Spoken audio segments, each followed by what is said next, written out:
বন্ধুরা, তুলসী গাছে জল দিলে কি কি উপকার পাওয়া যায়? এক সময় দেবর্ষি নারদ ভগবান শ্রীকৃষ্ণের নগর দ্বারকায় এসেছিলেন এবং শ্রীকৃষ্ণ প্রসন্ন হয়ে তাকে স্বাগত জানিয়ে বললেন, দেবর্ষি নারদ, দ্বারকায় আপনাকে স্বাগতম। হে নারদ, আজ কি উদ্দেশ্যে দ্বারকায় এসেছেন? হে প্রভু, আপনি সব জেনেও আমাকে জিজ্ঞাসা করছেন? আপনি যদি একজন ভক্ত এবং দাসকে অনুরোধ করে কিছু প্রশ্ন করার অনুমতি দেন, তাহলে আমি আপনাকে কিছু প্রশ্ন করতে পারি। অনেক দিন ধরেই আমার মনে কিছু সন্দেহ জেগেছে। ভাবলাম আজ আপনাকে সব প্রশ্নগুলো জিজ্ঞাসা করব। শ্রীকৃষ্ণ বললেন, হে দেবর্ষি নারদ, অবশ্যই আপনি আপনার মনে আসা প্রশ্ন জিজ্ঞাসা করুন। আপনার সব প্রশ্নের সমাধান করা আমার কর্তব্য। আমি জানি আপনি অবশ্যই সমস্ত মানুষের মঙ্গলের জন্যই প্রশ্ন করবেন। এর জন্য আপনি দ্বিধান্বিত না হয়ে মনে আসা প্রশ্ন জিজ্ঞাসা করুন। আমি আপনার সব প্রশ্নের উত্তর দেব। দেবর্ষি বললেন, হে ভগবান, আমি মাতা তুলসীর মাহাত্ম্য জানি এবং আমি জানি ভগবান বিষ্ণু ও তুলসী পাতা খুব ভালোবাসেন। তুলসী গাছে জল দিলে মানুষদের কোন ফলের প্রাপ্তি হয়? কিন্তু প্রভু, আমি দেখেছি বহু ঋষিমুনি তুলসীকে জল নিবেদন করেন। তাছাড়াও কিছু পৃথিবী নিবাসী মাতা তুলসীকে জল নিবেদন করেন। তাই আমি আপনার কাছে তুলসীকে জল দেওয়ার গুরুত্ব জানতে এসেছি। তুলসীকে কেন জল দেওয়া উচিত এবং তুলসীকে জল দেওয়ার কি কি উপকারিতা আছে, দয়া করে বলুন। ভগবান শ্রীকৃষ্ণ দেবর্ষি নারদকে বললেন, আপনি সত্যি বলেছেন। বনস্পতির মধ্যে আমি তুলসীকে বেশি পছন্দ করি। তুলসীকে আমি দেবী লক্ষ্মীর রূপে দিয়ে থাকি। ভগবান বিষ্ণু তুলসী পাতা ছাড়া কোনো প্রকার নৈবেদ্য গ্রহণ করবেন না। হে দেবর্ষি, আজ আমি আপনাকে একটি অতি প্রাচীন গল্প বলবো। এই গল্প সম্পূর্ণ শুনবেন, তাহলে আপনি আপনার সকল প্রশ্নের উত্তর পাবেন। যে এই গল্পটি সম্পূর্ণ শুনবে তার 100 বছর ধরে তুলসীকে জল দেওয়ার ফল পাবে। হে প্রভু, আপনার মুখ থেকে মাতা লক্ষ্মীর সমতুল্য তুলসীর মাহাত্ম্য শোনা আমার সৌভাগ্য। হে ভগবান, দয়া করে আমাকে এর গুরুত্ব বলুন। আমি এটিকে মনোযোগ সহকারে শুনব এবং এই জগতে প্রচার করব। তারপর শ্রীকৃষ্ণ নারদকে গল্প শোনাতে লাগলেন। প্রাচীন কালের কথা।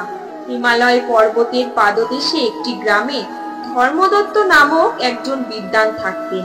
তিনি ভগবান বিষ্ণুর পরম ভক্ত ছিলেন। এমনকি তিনি একাদশীও করতেন। সারাদিন তিনি ভগবান বিষ্ণুর পূজা এবং আরাধনা করতেন। তিনি প্রত্যেক দিন নিত্য তুলসী পূজা করতেন, তুলসী গাছে জল দিতেন, এমনকি প্রত্যেক দিন তুলসী গাছ প্রদক্ষিণ করতেন এবং সন্ধ্যাবেলায় তুলসী তলায় প্রদীপ জ্বালাতেন এবং ভগবান বিষ্ণুর নাম জপ করতেন। তার দরজায় যত আত্মীয় আসতেন তাদের তিনি বিষ্ণু রূপে সম্মান আর যত্ন করতেন। ওই ব্রাহ্মণের গ্রামে একটি সুন্দর ভগবান বিষ্ণুর মন্দির ছিল।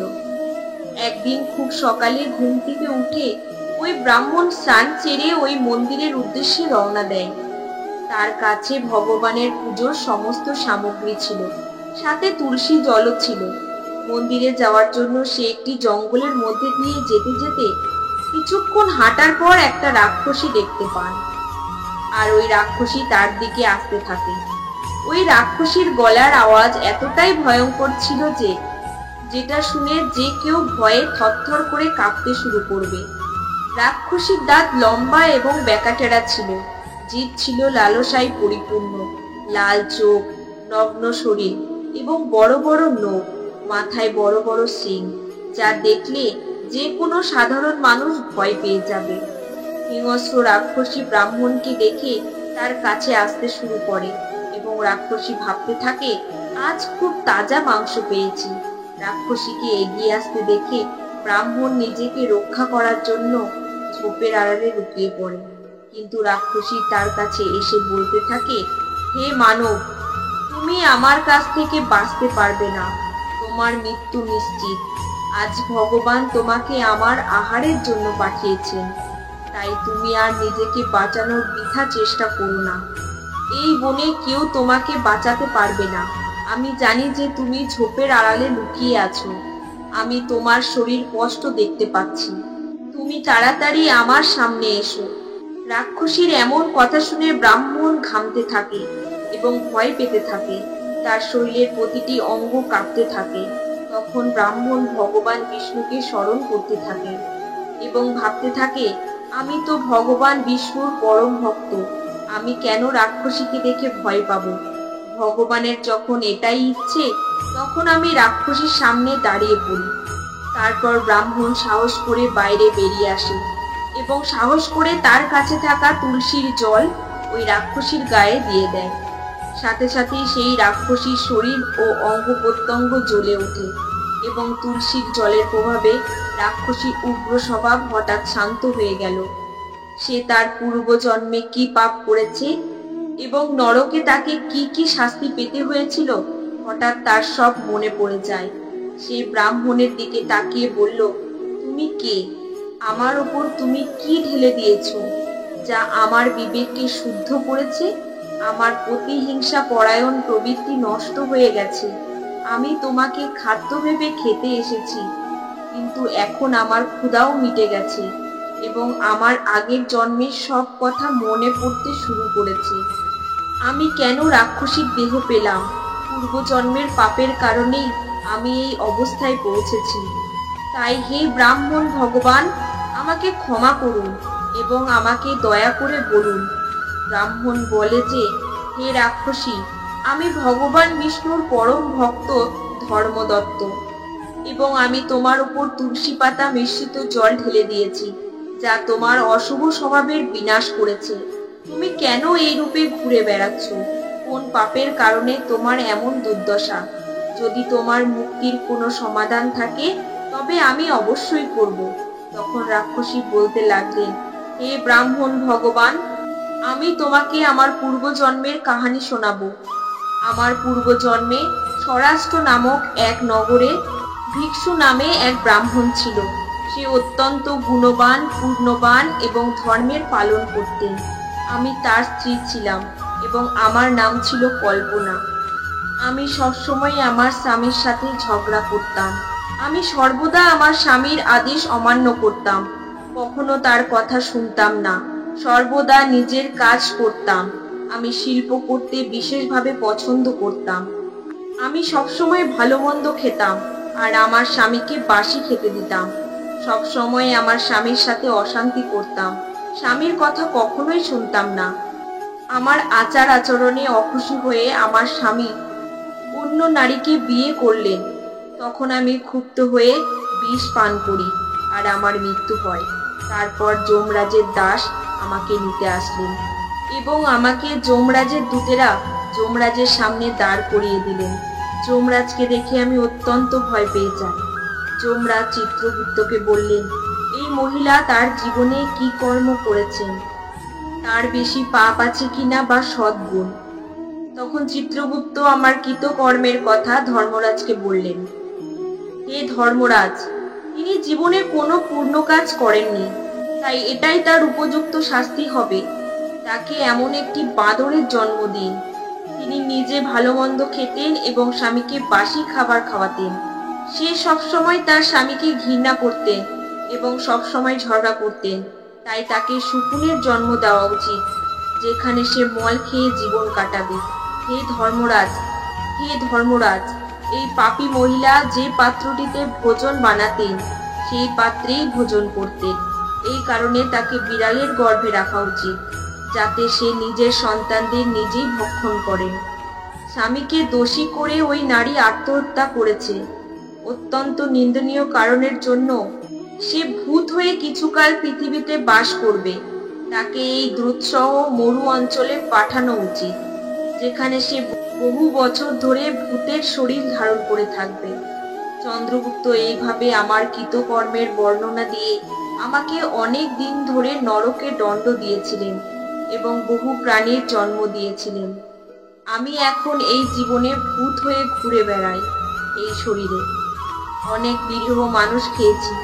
তারপর একদিন ক্ষুধা ও তৃষ্ণায় আমি একজন পুরুষের শরীরে ঢুকে কৃষ্ণা নদীর তীরে গিয়েছিলাম, যেখানে ভগবান বিষ্ণু আমাকে জোর করে তাড়িয়ে দিলেন। তারপর থেকে ক্ষুধা ও তৃষ্ণায় অস্থির হয়ে পড়েছি এবং ওখানে ঘুরে বেড়াচ্ছিলাম। আজ এই বনে এসেছিলাম শুধু ক্ষুধা মেটানোর জন্য। তখন আমার চোখ পড়ল তোমার দিকে, কিন্তু আপনার হাত থেকে তুলসীর জল আমার ওপর পড়ায় আমার পাপ নাশ হয়ে গেল, যা আমি আপনাকে বলেছি। আপনি দয়া করে আমাকে এই দেহ থেকে মুক্তি দিন। তখন সেই ধর্মদত্ত ব্রাহ্মণ বললেন, হে দানব, তীর্থস্থানে দান করলে মানুষের পাপ নাশ হয়, কিন্তু এই সময়ে আপনি রাক্ষসী রূপে আছেন, তাই এই কাজ করতে পারবেন না। আপনার এই দুর্দশা দেখে আমি খুব দুঃখ পাচ্ছি।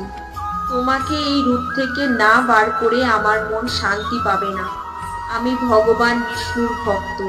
আমি তুলসীকে প্রত্যেক দিন প্রণাম করি আর তুলসীকে জল দিই। শাস্ত্রে বলা আছে, যে তুলসীকে জল দান করেন তার সমস্ত পাপ নাশ হয়। হে ভগবান, সৎ চিত্তে আমি সেই জলের পূর্ণ দান করি।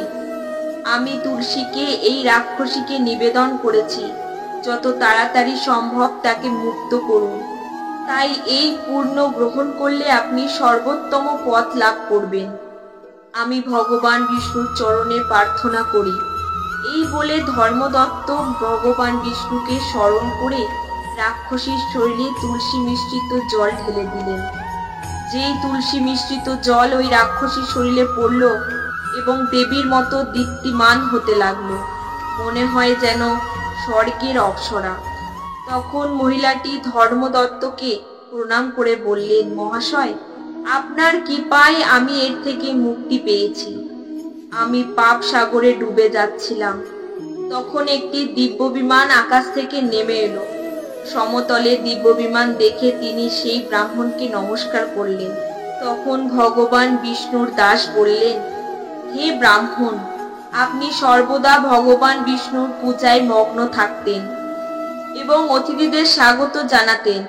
আপনি একজন ধার্মিক এবং একাদশীর ব্রত করতেন এবং বাল্যকাল থেকে আজ অবধি তুলসীকে জল দিয়ে সেবা করে আসছেন। দানবীয় পাপ থেকে মুক্ত পেয়ে বিষ্ণুলোকে যাচ্ছেন। যখন আপনার এই দেহের সমাপ্তি হবে, তখন আপনি আপনার স্ত্রীকে নিয়ে ভগবান বিষ্ণুর আবাসে যাবেন এবং দীর্ঘকাল তার কাছে বাস করবেন। শ্রীকৃষ্ণ বললেন, হে দেবর্ষি, এইভাবে তুলসীকে জল দেওয়ার পূর্ণ দিয়ে ওই ব্রাহ্মণ রাক্ষসীকে মুক্তি করেন। ভগবান শ্রীকৃষ্ণ বললেন, হে দেবর্ষি, বনস্পতির মধ্যে তুলসী আমার প্রিয়। মাসে কার্তিক মাস এবং একাদশী তিথি এবং ক্ষেত্র হিসেবে দ্বারকা আমার প্রিয়। এর জন্য যে ব্যক্তি নিত্য তুলসীর পূজা করেন, তুলসীকে জল দেন, তারা আমার কাছে সব থেকে প্রিয়। সে কখনো নরকে যায় না। যেখানে তুলসী গাছ সবসময় সবুজ থাকে, ওই ঘরে সবসময় সুখ শান্তি বজায় থাকে। ভগবান বিষ্ণুর পুজোয় তুলসী পাতা অপরিহার্য হওয়া উচিত এবং তুলসী পাতা ছাড়া ভগবান বিষ্ণু কোনো প্রকার নৈবেদ্য গ্রহণ করেন না। সেজন্য প্রত্যেক বাড়িতে একটি করে তুলসী গাছ থাকতে হবে। তুলসী গাছের আশেপাশে থুতু ফেললে অনেক বড় ক্ষতি হয়। তুলসী গাছের পাশে পাত্র ভর্তি জল রাখতে নেই। তুলসী গাছের কাছে প্রদীপ জ্বালানোর পর প্রদীপ সরিয়ে ফেলতে হবে, কারণ তুলসী গাছের নিচে নিভে যাওয়া প্রদীপ রাখা অশুভ বলে মনে করা হয়। যেখানেই তুলসী গাছ আছে সেই স্থানটি সর্বত্র পরিষ্কার রাখা উচিত। তাই শাস্ত্র মতে ঋতুস্রাবের সময় তুলসী গাছে জল দেওয়া উচিত নয়। স্নান না করে তুলসীকে জল দেওয়া উচিত নয় এবং তুলসীকে জল দেওয়ার সময় জুতো ইত্যাদি পরেও তুলসীকে জল দেওয়া উচিত নয়। সতর্ক থাকবেন যাতে জল পায়ে না পড়ে, এতে তুলসীর অপমান হয়। শ্রীকৃষ্ণ বললেন যে প্রতিদিন তুলসী দর্শন করলে মানুষ স্বর্গ লাভ করেন এবং তুলসী পাতা সেবন করলে তার সমস্ত পাপ নাশ হয়। হে দেবর্ষি, পূর্ব দিকে বা উত্তর দিকে তুলসী গাছ লাগানো সবচেয়ে বেশি শুভ মানা হয়। এইভাবে তুলসীকে জল দেওয়ার মাহাত্ম্য দেবর্ষিকে ভগবান শ্রীকৃষ্ণ বললেন। তখন দেবর্ষি ভগবান শ্রীকৃষ্ণকে বললেন, আপনার মুখ থেকে এই গল্প শুনে আমার মনের সব সংশয় দূর হয়ে গেছে। তাই বন্ধুরা, এইভাবে ভগবান শ্রীকৃষ্ণ তুলসীকে জল দেওয়ার পরামর্শ দেন। ভিডিওটি যদি ভালো লাগে একটি লাইক করবেন আর চ্যানেলটিকে সাবস্ক্রাইব করে পাশে থাকবেন। ধন্যবাদ।